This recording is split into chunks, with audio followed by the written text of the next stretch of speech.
নমস্কার। কবি কুমুদরঞ্জন মল্লিকের লেখা ঘোষাল পুকুর কবিতাটি আমি এখানে শোনাচ্ছি।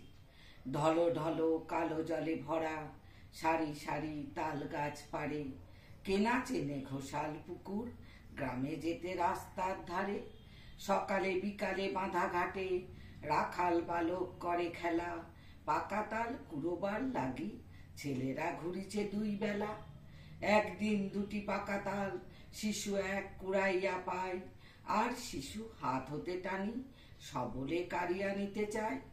না পারিয়া জোরে কেড়ে নিতে বালক বলিল বারবার, এ পুকুর কিনেছি আমরা জানিস তোদের নয় আর। তাল দুটি এতক্ষণ ধরি বুকে চাপি রেখেছিল টুনি, নামায়ে রাখিল ধীরে ধীরে শুধু এই দুটি কথা শুনি। জননী দাঁড়াইয়েছিল দূরে, কাছে গেল শিশু ম্লান মুখে, পুকুর বেচার ব্যথা আজি প্রথম জাগিল মার বুকে। নমস্কার।